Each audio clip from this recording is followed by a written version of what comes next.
Happy Monday. Thank you for joining me for this week's Unlocking the Magic of Leadership. I was going through and reviewing some videos and realized that I have not been doing a very good job of connecting our videos to the keys in the magic model. So moving forward, we are going to do a better job of that. So this week, we're going to be talking about how do you motivate your team, which is directly connected to the fourth key, inspire yourself and others. Now, being able to motivate your team is a leader's superpower. But to do that, we have to take very specific and intentional steps of knowing our team, knowing what's important to them. Motivation, in short, is answering the WIFM question. What's in it for me? When we can answer that question for individuals, it makes it easier for them to do the things that need to be done. The very first tip around motivating your team is setting clear, achievable goals. So when we think about clear, achievable goals, many leaders fall into the trap of expecting others to read our mind.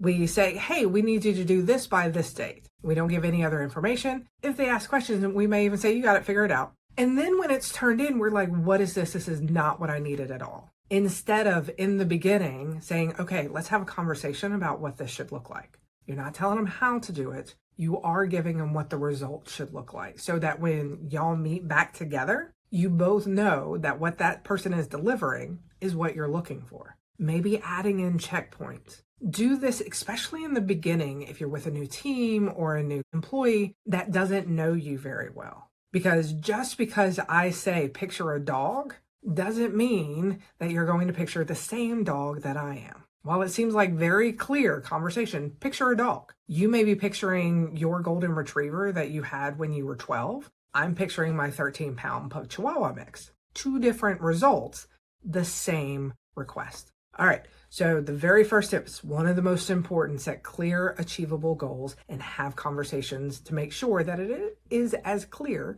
as you think it is. The second tip is about recognizing achievements. And we're not talking about huge achievements. We're talking about those behaviors that you want your team to repeat. If you are on my team and I am your leader, and you stand up and you deliver a presentation for the managers meeting, and I see that you're getting really hard questions and you are absolutely prepared. You got it. You were responding to the questions. You were owning that presentation. Afterwards, I could say, good job. Or I could say, hey, in the managers meeting, when you were doing that presentation, you were getting some really hard questions. And it showed just how prepared you were, that they didn't throw you at all. You were able to answer the questions. You kept your sense of humor. You really showed up in that moment. It made me proud to be your leader and proud to have you on my team. Thank you.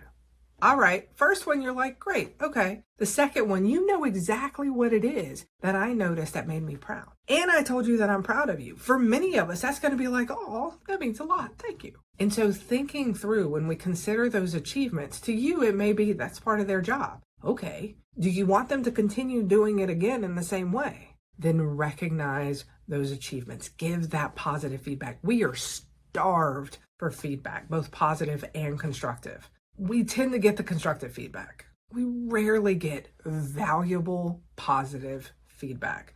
So start spending some time finding those moments where you can be very, very specific. Go back to, there's a couple of videos back where we talked about situation, behavior, and impact, which is the Center for Creative Leadership's model for giving feedback. Use that for positive feedback. It really makes a difference. And then finally, we want to foster a positive and collaborative team culture. And what this means is understanding that there will be drama and friction on your team. The drama llama is real. He will introduce himself to every single team. Only thing that it takes is two people, and there will be conflict. Conflict in and of itself is not a bad thing. Somehow we got this idea that if we have conflict, we're not a healthy team. If we have conflict, it gives us the chance to become a healthy team. So by doing this, by helping your team balance each other, have conversations, hold each other accountable, and teaching them what that looks like by you also doing the same thing and stepping in those moments where you need to step in,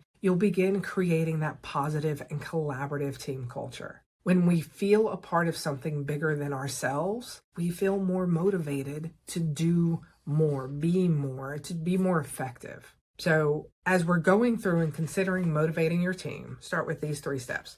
set clear, achievable goals, recognize achievements, and then foster a positive and collaborative team culture. These are just starting points to get you started. Pick one. You're not trying to change the world overnight. Pick one that you want to focus on. And then when you start making some progress with it, add another one. All right. Thank you very much for joining me for this week's Unlocking the Magic of Leadership. Have an absolutely amazing and motivational week, and I can't wait to see you next week. As always, you got this. I'll see you soon.